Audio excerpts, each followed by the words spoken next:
Hey everybody, this is Todd. And I'm Jill. And welcome to the Soulful Creator Podcast.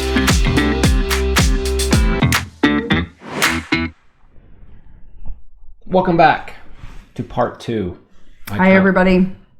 I thought we were going to talk about the patterns, but now we're going to do it now.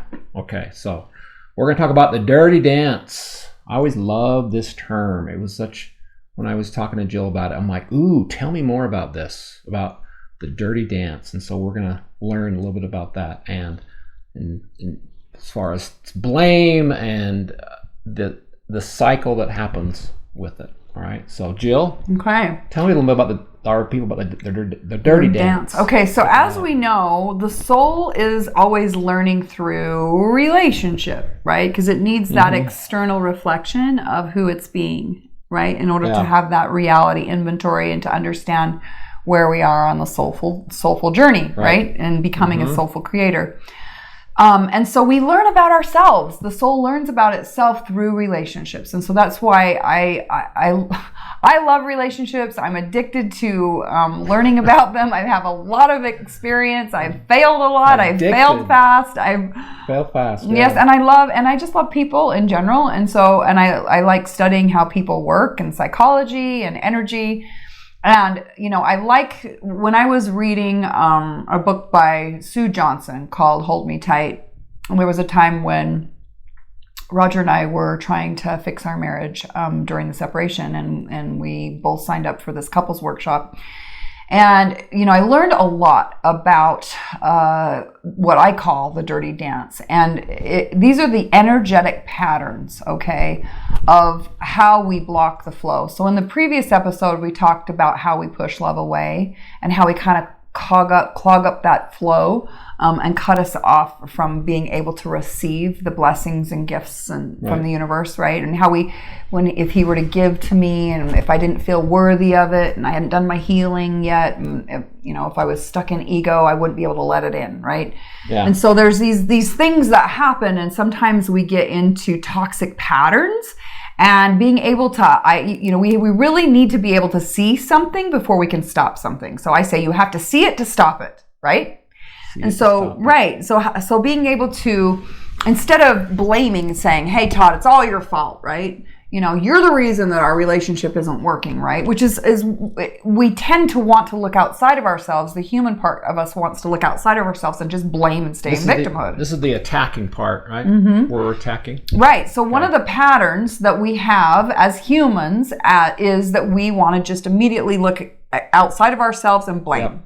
Blame. And it's all about you. And so that comes out as attack. Okay. Yeah. So it's yelling. I was doing a little bit of this when I was in a bad place at the end of my marriage, wanting to make him the bad guy, wanting to make it all about him being bad, wrong, right? He's in the shadows. He's choosing darkness, ooh. Yeah.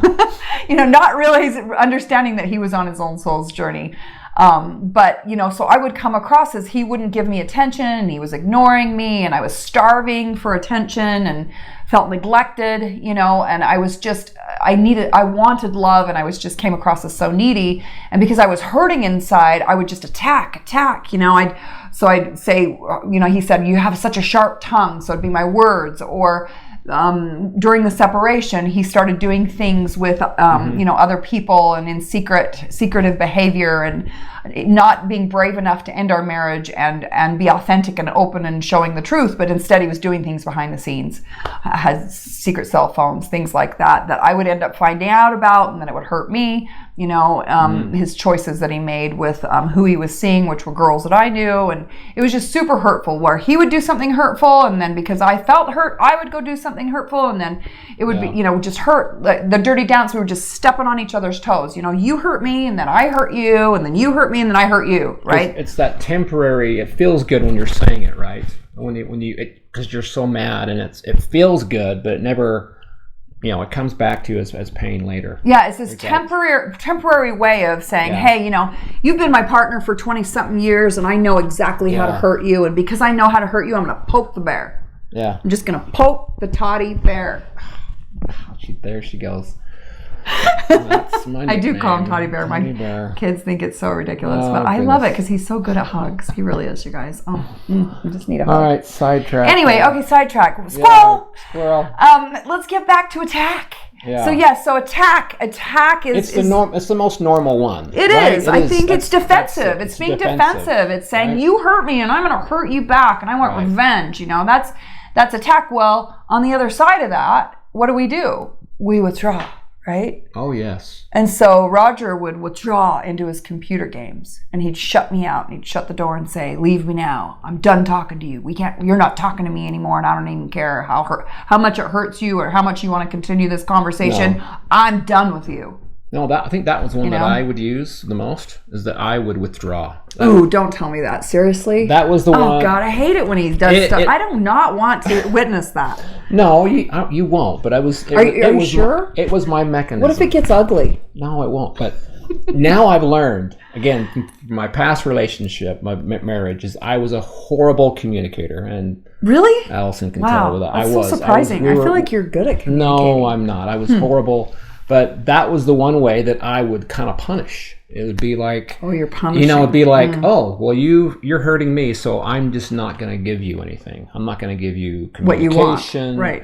I'm going to withdraw. I'm going to be aloof. I'm just going to, and that was that's a form of attacking in a way, and it's withdrawing. It's withdrawing. But you realize that that's passive aggressive. Oh, very. But that's trying to win by just shutting it down. Oh, yes. Very much so. Yeah. Which is super hurtful because that's saying, hey, partner, I don't care enough about you that even though you're in pain, I'm going to pretend like that you're not a part of me and that we're not one. Yeah. And so I don't care about your feelings. You can go sit with your feelings and be miserable because I don't want to be part of you. I mean, that's really rejecting the partner in the relationship. Right? Again, that's the attacking part's when I say it's the most easy to do, and it's the hardest, I think, to get back to, because once you've done that hurtful behavior, it's hard to repair, right? You know, and another way of withdrawing, you know, whether it be through addiction, which was my ex's thing, was, you know, he was constantly on the computer. You can ask my kids. He just never came out of his room. And I think you had a wife that never came out of her room, right? Mm-hmm. So similar thing. It's like whether it was depression or addiction, or if it's shopping, or if it's, you know, what are the other addictions? Even going to the gym every day and being a gym rat. I mean, just escaping and running and basically not being willing to be engaged in the relationship. So withdrawal is just disconnection. Yeah, pornography, obviously, yes. I mean, there's a lot of addictions that all of us have had in one form of another. Yeah, but very much so. So, you know, and you mentioned pornography. I mean, that's not connecting. That's not connecting with your partner. That's saying, hey, I'm going to go have fun with myself and I'm not inviting you to come with me. Yeah.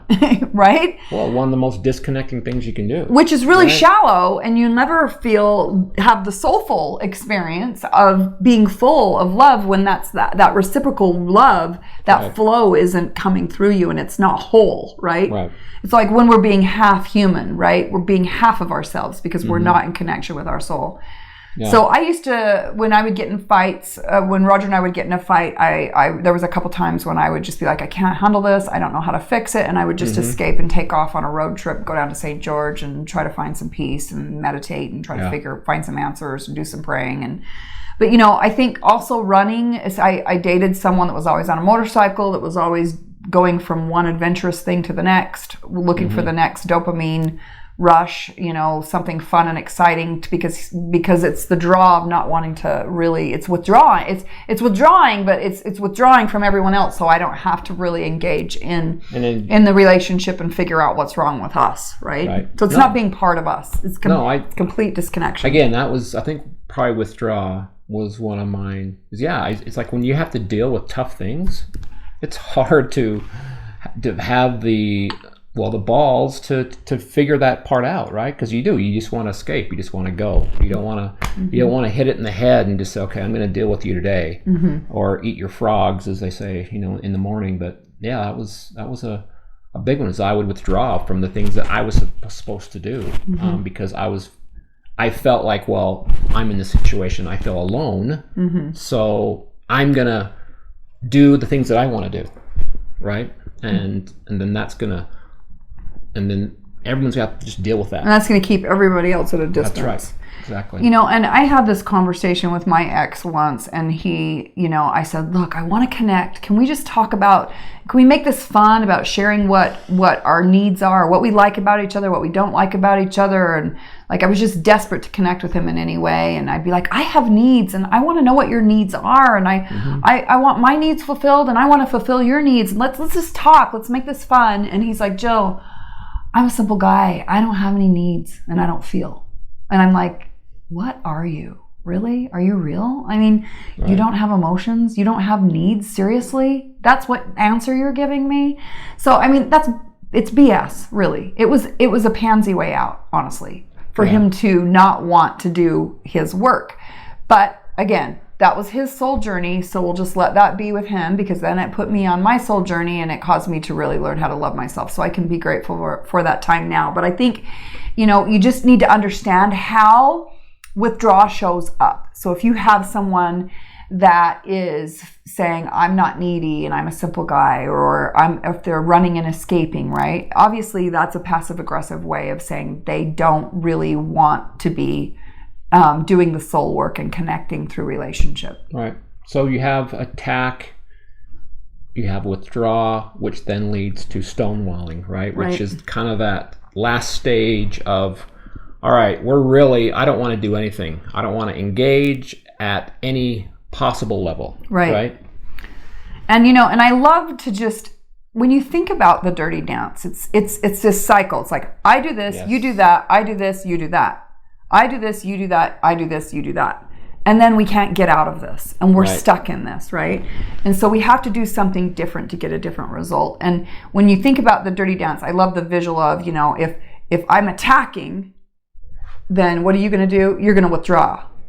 And then attack, withdraw, right? Like, at some point, someone's got to, it's the chase. It's not working. And so eventually both partners, you get further and further apart, right? And you're not connecting. And that's what stonewalling is. And I like that visual, because understanding that I'm doing a step in this dirty dance. I'm doing something that's contributing to that dirty dance. I remember reading a book about trying to figure out what is my step in the sick cycle that's making our relationship sick, right? Mm-hmm. It's making it toxic. And I needed to take responsibility for my role in what we were creating together. Right. So it does manifest itself after you've gone through these in self-sabotage, right? Where you're pushing that part of away because of feelings or hurt, you're being hurt or whatever. Any thoughts on that? So self-sabotage and stonewalling, I think the thing to realize about that is that when attack withdrawal goes on for such a long time that both partners don't know how to quit it just ends up that both partners now are separated, they don't care about one another, and it becomes very independent. There is no us. Yeah. We separate, we become very independent. Now we're out to just take care of ourselves, and we don't give a crap about coming together. Right. And so stonewalling is shutting down connection, there's no communication, and it's very independent. And then that turns into, I'm going to exercise my freedom. Right. So then the person says, it starts to say things like, well, I'm going to have backup plans as a secret. I'm going to have other lovers, or I'm going to fill the hole or fill my needs in another way. Or, I'm just going to feed my addiction because you can't control me. I can do whatever I want and you can't stop me. Right? Right. It's this very independent thing of, I don't care what you think. I'm just going to do what I want. And that's totally self-sabotage. And if you're creating independence and you find yourself in the stonewalling stage, it's never going to get better until you realize that you really are never going to be fulfilled and be a soulful creator, until you are willing to come together in relationship. Because the soul really, its nature is to want to co-create, which means it wants a partner. It wants a relationship. Right. I think part of that, and it kind of reminded me of in my situation where my wife was upstairs and I was downstairs. It was kind of like we were just roommates for the most part, right? I was doing my thing, she was doing her thing. And that whole separation, I think, is like when we're telling people, if that's your case and you're over here and he's over there and you guys aren't connecting, need to beware, because some problems are going to be happening because you're both doing it and you might not even know it, right? So it's in our intrinsic nature to want to connect, and the soul wants to see itself, and it can't have an experience of seeing itself unless it looks out and gets an equal reflection coming back. Yeah. And if the other thing is, if both of us are sick, if I'm an addict and you're an addict and we keep giving each other that experience and we just keep hurting each other because we both have addicts, whether it's alcohol or drugs or sex or shopping or gaming, if we both are feeding each other that illusion, because that's not real love, then eventually, if it's not built on real love, it's going to fall apart. It's not a true connection, and it lacks meaning and fulfillment. Right. So if we're going to tell them, what are the steps to getting out of the dirty dance? Recognize your step. Okay. Yeah, you can only take responsibility for your step.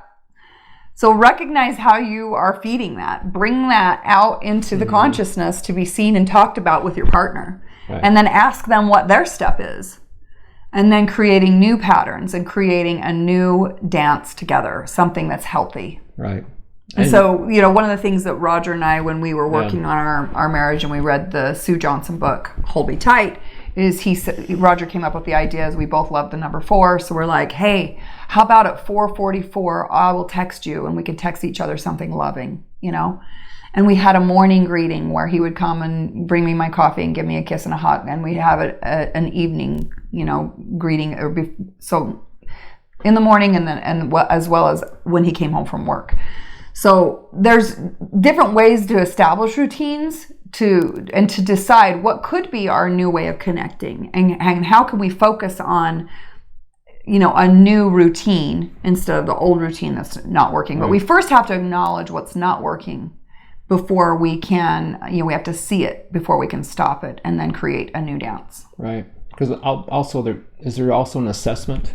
You would say, like, you want to see if this relationship is even repairable, right? Because if both camps do not make the first move to say, hey, let's go to counseling or whatever it is, right, you're never going to get anywhere, right? You're going to say, well, this is too broken.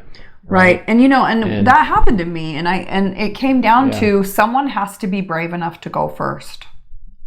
Meaning someone has to be brave enough to open their soul and say, I love myself enough. I love my soul enough to let my soul live in love and in a healthy environment, and I'm going to choose love. And if that means that we need to do something different, but I'm going to love myself to take the first step and go first. And it's scary to do that sometimes, but that's what it takes in order to create a new dance. Right. Okay. Hopefully that was helpful, you guys. It was for me. It was good. It's good to always kind of talk these things through, right? Yeah, it is. We always kind of learn things as we're chatting. So. And we bring a lot of these dirty dances into our 50s because we've been doing the dirty dance for a long time. So for those of us that haven't experienced a healthy dance, a new, it can be a bit uncomfortable initially because the dirty dance gives you attention, and there's all this, when I say something mean and then we don't talk for 3 days and then he says, I need you and I love you, and then it's feeding my ego because now I'm creating pain just so that he'll pull me back in, and sometimes the dirty dance can feed our egos, and we really need to come from a place of, are we doing this for ego because we don't have enough self-love, or are we doing this because we really want a true connection of purpose and meaning? It's kind of like, in my mind, the dirty dance is kind of like those patterns we always go through, right? Usually if I throw a blow, this happens, she'll say this or that, and it's kind of like this same thing that happens over and over again, like a bad program. I thought that's also is one thing that really, really stinks, right? It's like you have those times when you're both in that really bad behavior that God, how are we going to get out of this? How do we react different? Right. What do we do? It's almost like you have to stop and say, okay, we're getting in that same pattern again, right? You do this, I do this. We're going down that same track, right? And it's never going to end well. So let's try something different. Right. Exactly. Right? And you have to bring that into consciousness and be able to have conscious communication and be able to bring it to both of your awareness and have both of you choose a desire to change it. And there's some effort that goes into that. Sue Johnson's book, Hold Me Tight, is a really good book that talks about, you know, how we talk about the dirty dance or the dragons that are getting in between us, and how to hold each other's, you know, how to expose our raw spots and talk about the difficult things. And so if you find that this has been a really interesting episode and it's been helpful for you, you might want to grab her book, because I learned quite a bit from her book. Good. All right. Give us some feedback. How we doing? Give us thumbs up, thumbs down. Just any feedback. We want to know if your soul is drinking it up, if you're growing and learning, and if it's helping you. Let us know. Yeah. All right. Thanks. Thanks, everyone. Have a great day. Bye.